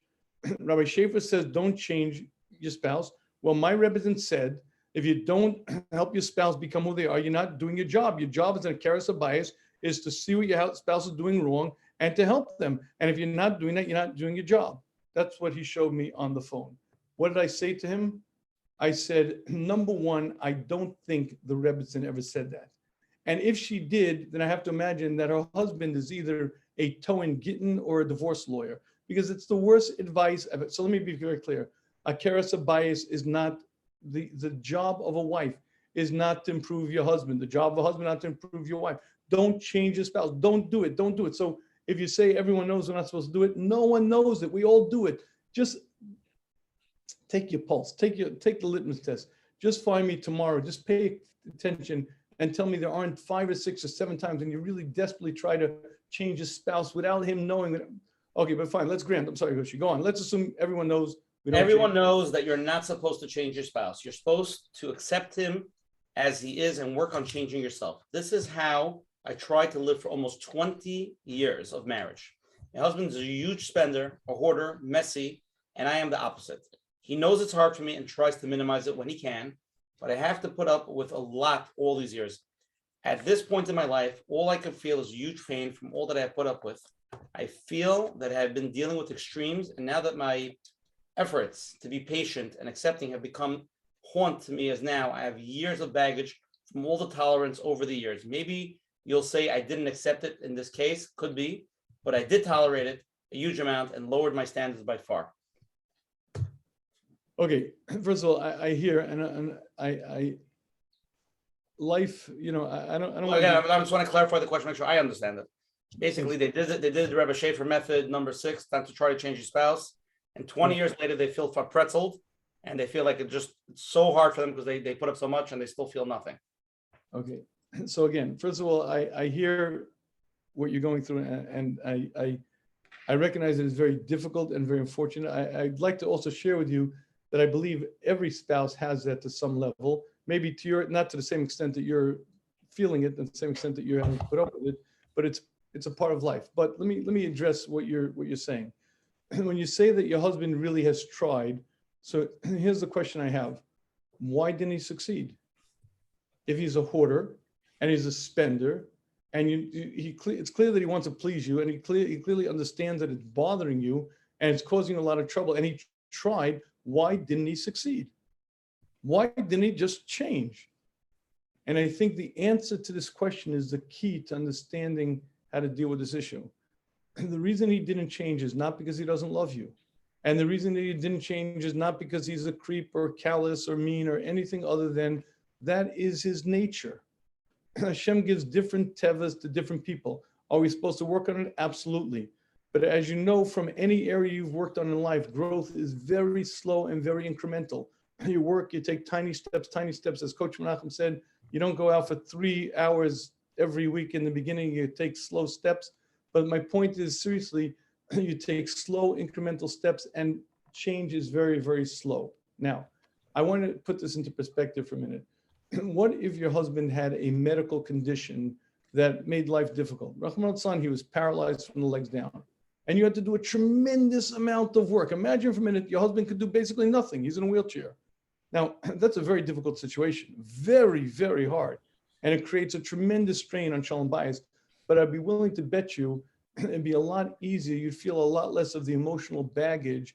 And because I believe that a big part of the reason you're feeling this emotional baggage is because you have an inner complaint. Why didn't he just change? He should have just changed. And the minute you understand that the reason he didn't change it, because that's his nature, it's his teva. And again, I bet you if he stopped everything else, as I said before, if he did nothing else, if he didn't work, he didn't daven, didn't learn, and only worked on not hoarding and not spend, I bet you could change it. But giving everything else in life, the odds are very, very slim that he could change it. And as you say, he does care, and he did make attempts to do it. And I think you have to recognize that that's his nature. And if you could learn to accept that, understand that he didn't choose that. You have a complaint, the complaint should be directed at the one who created him. He was made that way, that's the way he was born. And if you could learn to just fully embrace that, I don't think it'll be anywhere as difficult. Because the simple reality is someone made him that way, that someone is his creator. And when you understand that, I think it's a lot easier to accept. And I think there'd be a lot less emotional baggage. Now, obviously here you have 20 years of sort of reprogramming yourself. But I think that's the avoda. The avoda is to go back and say to yourself, I forgive him because it's not his fault. I forgive him because it's not something he did intentionally. I forgive him because he loves me and he would do it, but he can't. And just as if he had a medical condition and couldn't do something because of that, this is the same. And I have to tell you, in marriages, we would all be so much happier if I could just accept my spouse. Hashem made them as Hashem made them, and I accepted. Life would be a lot sweeter. Yes, yes. I just want to say one more thing before we go to the next question. Yeah. Rabbi Shimon Russell, famous Rabbi Shimon Russell from Lakewood, who's an ex-rel now, says a very big yisoid. I'm going to try to say it over good. He's going to be on next week, so if I say it incorrectly, he'll re-say it. There's three madrigas in marriages when it comes to this. This is his famous word. First madriga is my spouse has a chesaron, and I learned to, okay, they have a chesaron, I'll deal with it. Like it is what it is.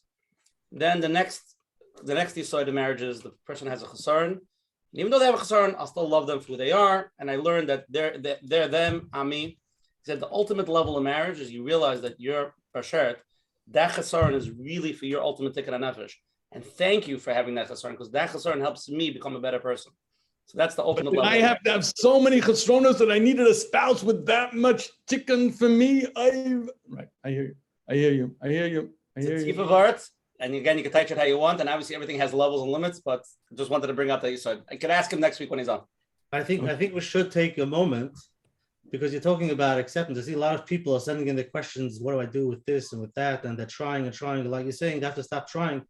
But there's a lot of things going on, and you're saying, okay, you have to learn how to accept. Where do we start accepting things that we hate, or you're working on trying to change and they're going for help, and now you're saying, okay, accept it. Where did they start? Yeah, Rabbi Shafier, the emails and the chats are blowing up. What's the limit of accepting? My husband's making us go broke. He spends like crazy, no control. How do we accept? How do we don't accept? So how do we accept? Clarify it a little bit better. I can clarify. Can I be frank and honest around here? No. If you're having a problem in your marriage, I have a simple Musar exercise that is fantastic for all growth. You ready for this? A little difficult to do, but if you do it, I guarantee you to improve your marriage, improve your emotional health. Here you go. You go over to the mirror and you say these words. You are a difficult person to live with. You, the guy in the mirror, the guy looking back at me, you are a difficult person to live with. You, not me, my spouse. No, you. You're a difficult person. Me? You mean my spouse? No, you. You're a difficult person to live with. Now, how do I know you're a difficult person to live with? Because we all have stuff. Hashem created us imperfect. We're put into this world to grow, to perfect ourselves. If you were perfect, you'd be done your job here. I hope you got work still to do, because hopefully you'll be around for a while. But we all have idiosyncrasies and quirks and ways of doing things. The only thing is, when I do things my way, that's normal. It's everyone else who's got the problem. And that's the simple reality. If I could learn to look in the mirror and say the words, I got my stuff. I got my difficulties. I'm a difficult person to live with. Well, but I had roommates. You never had a relationship where you actually had to be this close. We actually mixed two lives together. When you mix two lives together, invariably there are differences. There are differences in emotionality, differences in temperament, different inclinations, differences in personalities. And those differences are going to surface. And you are a difficult person to live with. You have your shtick, you have your idiosyncrasy. Me, yes. You have your ways. You're either too rigid or too flexible, and too on time or too late. You're too, meaning there's 16 different in the Briggs-Myers inventory of personality traits. There are 16 different categories. You'll find successful people in every one of them.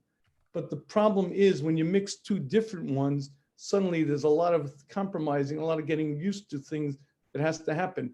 But that's invariable in a marriage. They're opposite genders, opposite personalities, and they're going to be huge differences.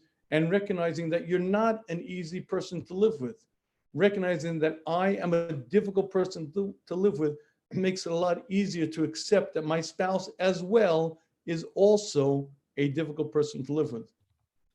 Does that sound? Yeah, what would be with Yiddishkeit, compromising Yiddishkeit, if you see your spouse is a little bit... We got a lot of questions like that, Rabbi Shafier. What if my husband's not learning and not davening? Is that etc.? Yeah. Okay. So the wife, no, let's go the other way. My wife's not sneezing enough. My wife's not. Right. Okay. So Ushi, again, am I allowed to be honest? No. Always. Nope. This one I'm going to be honest on. Last one, not this one. Okay, here we go. Watch this. Imagine Yom Kippur. A woman comes home at 2 o'clock in the afternoon from shul. She walks into her house and she sees her husband on the couch, smoking a cigar, eating a ham sandwich. Stop that! Put that down! What's wrong with you? It's Yom Kippur. Okay. Was she correct? Yom Kippur. He's eating a ham sandwich. Was she correct? So I'd like to share with you, she was absolutely correct. If she was his Rebbe, his mentor, his policeman, his mother, it's absolutely her job then to correct him, set him straight, and put him in the right way. But that's not the relationship. Re'em ahuvim, best friends who love each other. Re'em ahuvim zeh means that best friends who love each other, that is the relationship. No one is the mentor, no one's the Rebbe, no one's the teacher, no one's the policeman. Now, she may find herself in a situation where this isn't the relationship which she bargained for. This isn't what I contracted for, and she may have to make a decision to leave. But if she is in this relationship, she is Re'em ahuvim, best friends who love each other, and friends act as friends act. Friends are not bosses, friends are not policemen, friends do not tell what to do. And the minute she points her finger and says, put that down now, because she stepped out of the role of a best friend who loves her husband, and she's entered a new role. So the bottom line is like this. It is not your job to police your wife. It is not your job to police your husband. If your husband's not learning enough, that's not your job. If you want to be effective, there's only one thing you could effectively do. You daven, you ask Hashem for help. It's not your job to tell. By the way, I want to ask a question. Have you ever told your husband to learn and it was successful? Have a woman ever said to her husband, I want you to go to Minyan and I'm going to go right now, dear. I got to be honest with you. I love learning. I love davening. And there are times I have some bad habits and I'm late. Do you know my wife never tells me, once you stop learning and go daven now because you're going to be late? Why doesn't she say that to me? Because it would backfire. It would backfire. I would make it much more difficult for me to be on. Why? I don't know why, but I just, come on, not only the regular relationship, it would make it more difficult for me to be on time, because that's the way we human beings are. So the bottom line is like this. Number one, it steps outside the relationship. Number two, it never works. It doesn't succeed. That's not how human beings work. It doesn't work with kids. It doesn't work with your spouse. So the bottom line is, it's not your job. So please don't do it. Was that clear? Beautiful. Okay, let's go to the next live question. Yeah. You're on. Hi, my name is Sarah Klein. I'm married for like only a few months, but I'm just wondering, so far, I don't think I'm trying to change my spouse. Like, I don't wake up every day thinking like, what should I do next in this project of changing my spouse? But is it possible that that's what I'm doing without realizing it? And if so, how would I know? Okay, so Can you repeat the question, because not everybody could hear it so clearly? yeah. Shafier? Yeah, so I think the question was, if I heard it correctly, the question was that maybe I'm trying to change my spouse, but I'm not sure. I don't know if I am or not. Was that so? That's what I thought I heard. Okay. So I have a little secret. There's one person to ask that question to. You. Ask yourself, am I trying to change my spouse? You'll know the answer. If you're trying to change your spouse, don't worry about it. You see, you only have to ask you. Your spouse will know right away.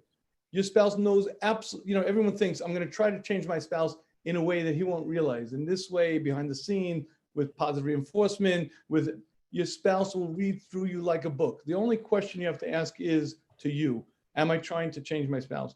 If the answer is yes, stop it. It doesn't work. It backfires. It's not your job. It's not your responsibility. It wrecks the relationship and it makes it harder for him to do whatever. So if you're not sure, just ask yourself, am I trying to change my spouse?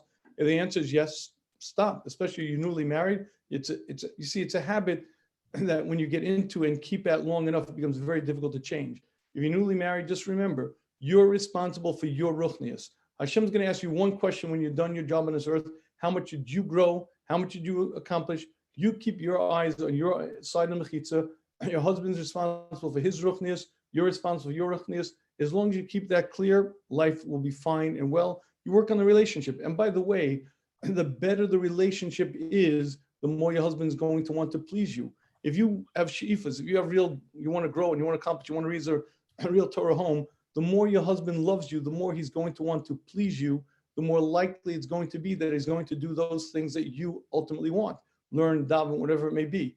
The more he feels that you're poking a finger in his eye, the more he feels that you're looking down at him, the more he feels that you're acting like his Rebbe, his mentor, his whatever, the more you're going to distance him from you, the less likely he's going to want to do those things. So you're making it doubly difficult. You're making it hard for him, and you're wrecking the relationship. Okay, here's the next question. My personal experience and how I grew up, how I was raised, was much more firm and direct, especially with parenting the kids. My wife comes from a much more laid-back environment, and the same thing is with parenting. It gets me so upset when I come home after bedtime and my wife is playing and reading with the kids. I just feel it's not the proper way in chinuch. Okay, good. Excellent. Excellent question. I love the question. Now, I want to tell you something. Your way, my way, this way, that way, one thing I guarantee, the single biggest obstacle to your children growing up happy and healthy is any period in shalom bias.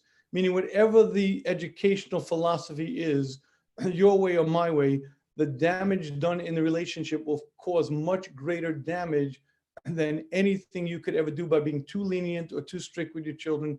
Because if the home is happy, if there's a real vibrant connection, your children by and large will be happy, wholesome, well-developed people. A little too strict, a little too lenient won't make the difference. But if the shalom bias starts to erode, I guarantee they're going to be troubled individuals. You're going to cause them tremendous, tremendous damage. So more important than you're right or I'm right or which educational system, which discipline system, make sure that the shalom bias is intact.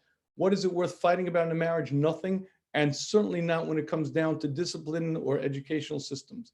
But I have a much bigger bone to pick with that. When my wife and I, when one of our children was young, so the school recommended that we see a certain psychologist. We were in Rochester. I was a Rabbi in the high school there. And this woman was teaching parenting courses. So the school recommended that we see her to deal with our child, how to deal with our child with school, etc. Okay. So we went to Dr. Rita Odenberg. She had been the head of psychology in University of Rochester. She was now teaching parents how to work with children. So we went for a few sessions with her and we learned to deal with our child, and we continue going week after week after week.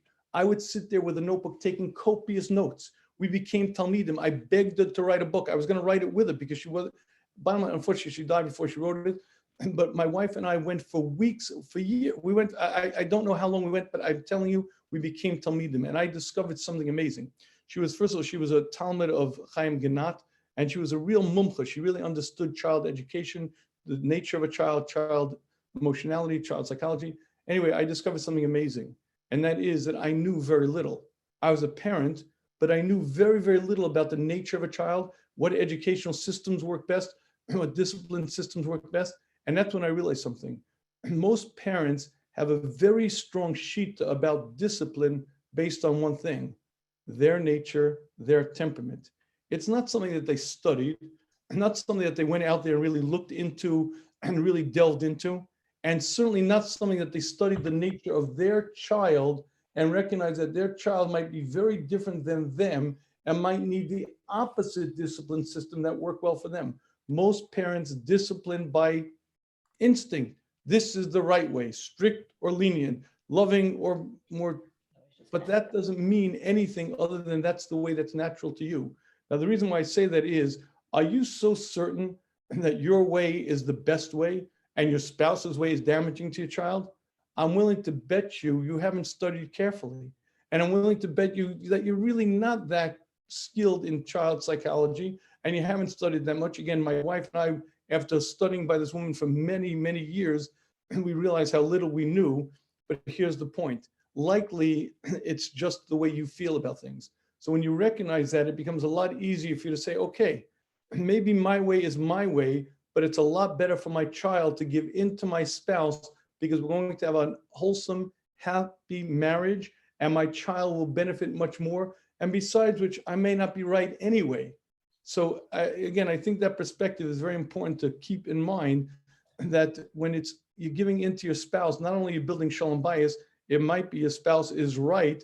And I guarantee strict or lenient is going to cause much less damage to your child than the damage of a friction in your marriage itself. Okay, Rabbi Shafier, just one or two more questions. Yeah. Huh? I mean, okay, let me ask this. A few good questions came in. I just want to catch them quickly before we go to closing. What if there's real stuff I don't like about my spouse? For example, like lack of hygiene, falling asleep at the meal on Shabbos, things that are really anger, something that's, past the just accepting part where, how do you deal with that? Things that lead me to dislike him. Yep, you got a problem. Yep, you got a problem. And you have a choice. You either embrace him as he is or suffer. But Rabbi, that's so unfair. Yes, I want to be nice, I want to be kind, I want to be sweet. But what can I tell you, madam, with all due respect, you're also not the easiest thing in the world. I guarantee you either bounce checks or you're too rigid or you're too flexible or you're too whatever. I guarantee if we'd asked your husband, is my wife the easiest person in the world? If we asked him privately when you weren't listening, I have a feeling he'd have a list of things to say also, meaning we all have stuff. And you have to recognize that Hashem created your spouse as Hashem created them. And when you're able to embrace your spouse as they are, by the way, I guarantee, if you actually embrace your spouse as they are and they get the support they need, it might well be they're more likely to change and work on the hygiene or work on the not falling asleep, whatever it is, because they love you and want to please you. So bottom line is, it's, can I say an honest piece over here? This one, Usher, you have to let me say, I don't care if you want. I do not smoke cigars. I don't smoke cigars. I used to smoke cigars. I used to love cigars. I used to love smoking cigars. It's been 23 years since I touched a cigar. Why? Because one time my wife did that nasty, underhanded thing. She said to me, please stop. Do it for me, please. Oh, sneaky, nasty. Had she said one, stop it now, it's bad for your health, the kids are gonna, I'd be smoking till today. She pulled that sneaky, underhanded, please do it for me. Now, guys are going to get very upset with me because I let the women know the secret. The great secret is that if you ask your husband in a nice way, that's the great, don't, guys, don't beat me up for letting the secret out. But that is the only way to get your spouse ever to do anything. And again, I don't smoke cigars today because of that, because my wife pulled that underhanded, sneaky, please do it for me. What can I tell you? We human beings are human beings, and we all are the same. And we love approval, we hate disapproval. Criticism is destructive, is damaging. If you let your husband know that you respect him, you love him, he's great, likely he'll want to please you. And when he wants to please you, it's possible he might be able to do some real changes. Not much, but some. One thing I guarantee, the more you point the finger at him, the more you look down and the more he's going to be, he's going to dislike you. I hate to say it that way, but he's going to dislike you. He's going to have a tough time and he's going to be unmotivated to change. You're making it more difficult. So the more you embrace him, the more you accept him, the more you give him unconditional love and respect, the more likely he's going to want to please you. And the more likely it is that you can actually succeed. Okay, Yoshi, go ahead. We have another live question. Let's go. Last live question of the night, and maybe one more question. Then we're going to wrap it up with a good Rabbi Shafier closing. Okay, you're on. Great. Thank you for taking my call. I'm watching this on my smartphone, and fortunately or unfortunately, smartphones have become a very much a big part of our lives. I'm wondering if you, Rabbi Shafier, can address this issue of smartphones competing with the marriage and maybe set some ground rules as far as that goes. So we talk about really dumb mistakes. Smartphones are really, what can I tell you? It competes for your time. It competes for your energy. People spend their lives in the palm of their hand. It's a magefa. It is a magefa. I had a couple who are having trouble, a lot of trouble, and I finally convinced them to go out. And after the date, I asked him how to go. He said, I said, what do you mean? He said, she was on the phone all night texting. I said, what do you mean? We made up no smartphones. We made up on the date, only one couple takes the phone, the one who has less trouble, and only takes the text from the babysitter if it's imperative. He said, yes, that's true. But she left her smartphone at home. She took a BlackBerry. Now, I didn't know you could do this, but you could still apparently hook the BlackBerry up and get your text and get your WhatsApp on it as well. And the whole time she was on the phone. Okay, so let me be clear. Rule number one, on the dates, no phones. You shut them off. You put them on stun, don't do it. again, if you have to be open for the babysitter, you leave that number unblocked, and only the spouse who has less trouble is the one who has a phone on, but otherwise no phones on the date. So for sure, at least the date is no phones. We also have Shabbos Kodesh, 25 hours of no in the palm of your hand. After that, what can I tell you? My wife used to say it should be like Dodge City. There's a rule in Dodge City. You had to leave your gun at the front of the bar. You couldn't bring it into the bar itself. My wife used to say you should leave the phone in the glove box before you come into the house. What can I tell you? It's no longer the reality is everybody has a phone. Everyone's always on, and it's a magefa. You have to set up boundaries. Halavai, if you could set up boundaries. I asked one couple, I begged them, and I finally succeeded. They made a rule, no technology after 9 p.m. 9 p.m., the phones are off, the computers are off, Wi-Fi is off. By the way, on my router at home, I used to have it shut off. It used to shut off at 6 p.m. when the kids were little, besides the filters and everything else. It shut off at 6 p.m. The kids got a little older, it shut off later, eventually got to 11 p.m., but there should be a shut-off time. You make a shut-off time. Again, halavai, it should be 9 p.m., but you have to set up boundaries. Obviously, you have to do it together. It has to be you and your spouse together reach an understanding how these things distract, they take away. But there's no question that smartphones become a magefa, they become addictive, and they could destroy a marriage. So you have to set up boundaries. Amazing. Let's squeeze in one more live question. You're on. Shafier.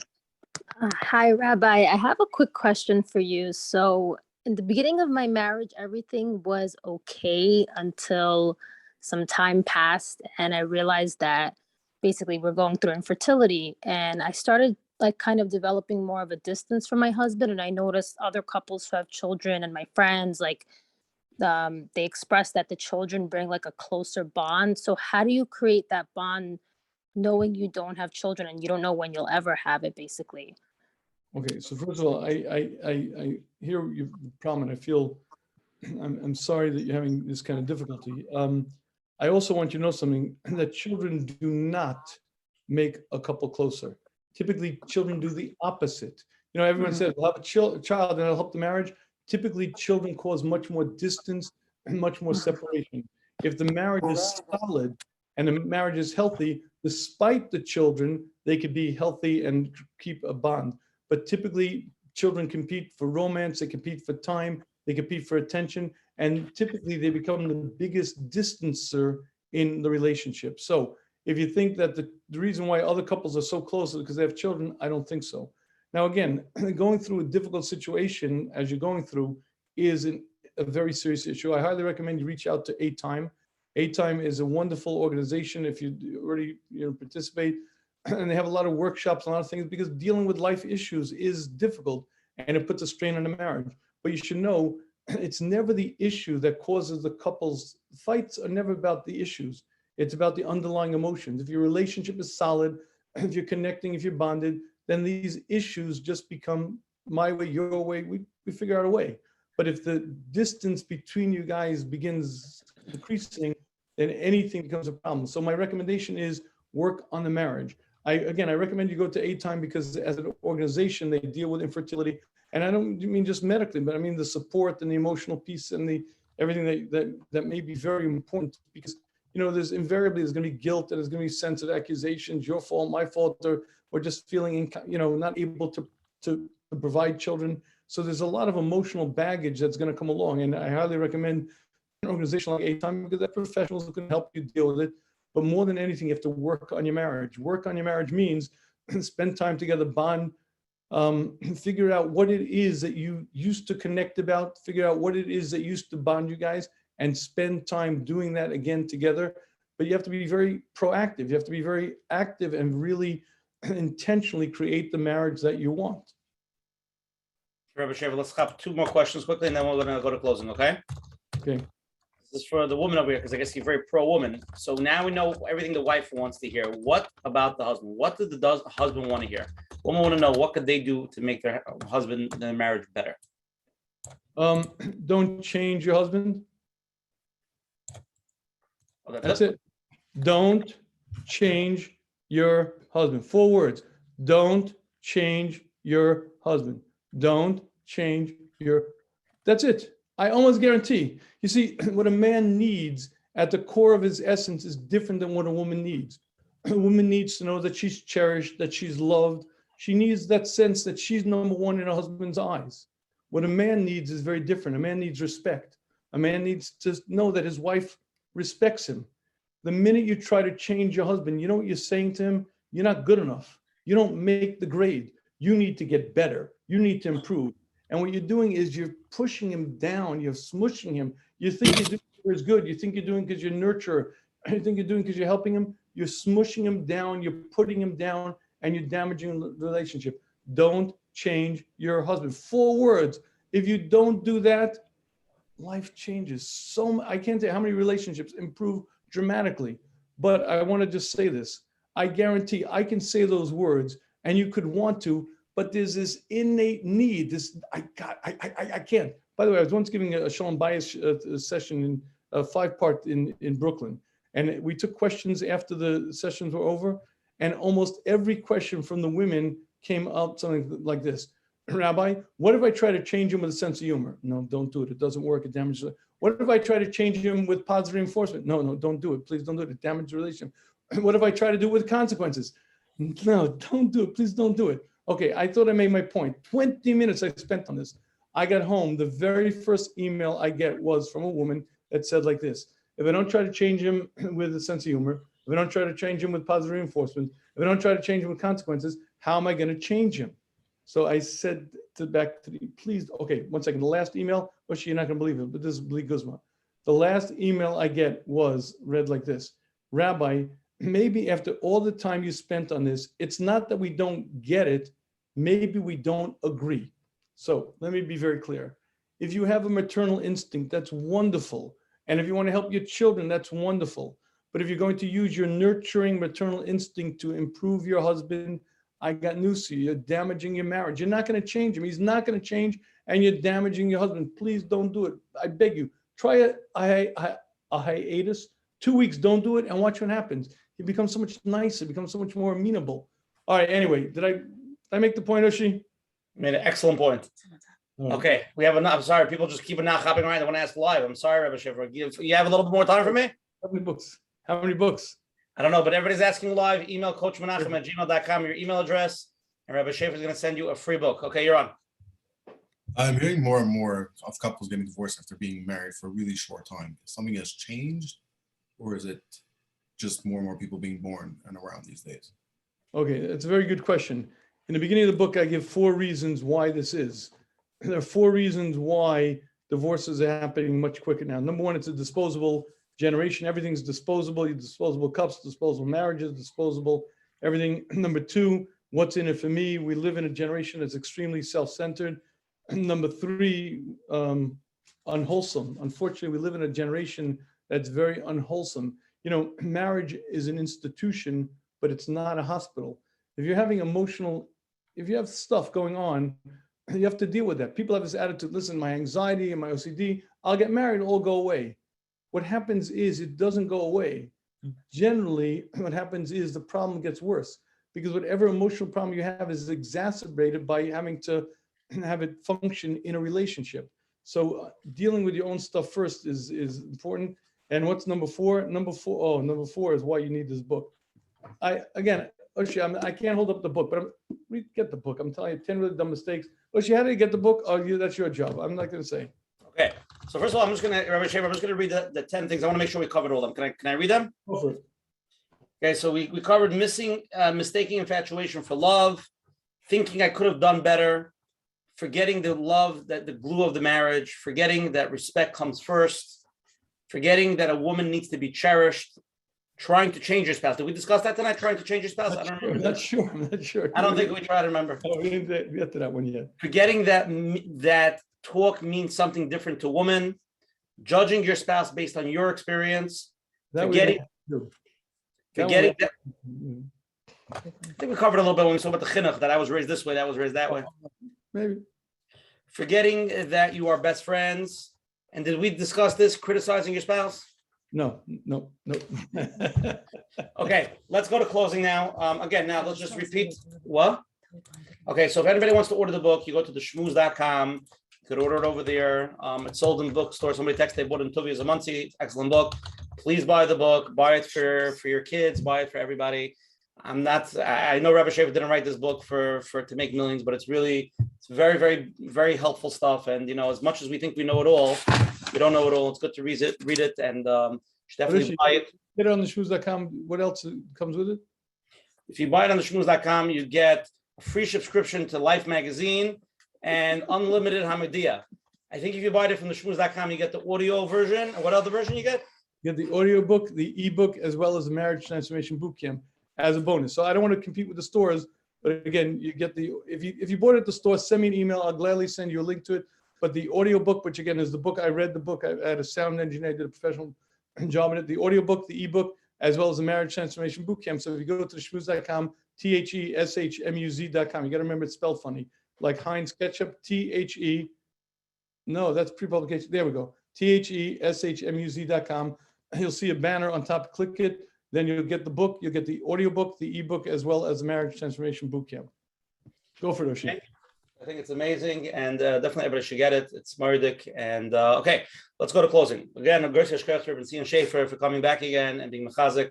Tonight's share was through the roof. It was amazing. I think Rabbi Shafier, obviously, understand marriage is a very tough topic, and it's everybody has to deal with it. And it's taken amidus, so it's a big parsha. And I think we covered a lot, and I think we definitely mechazik a lot of people. There was a tremendous audience here tonight.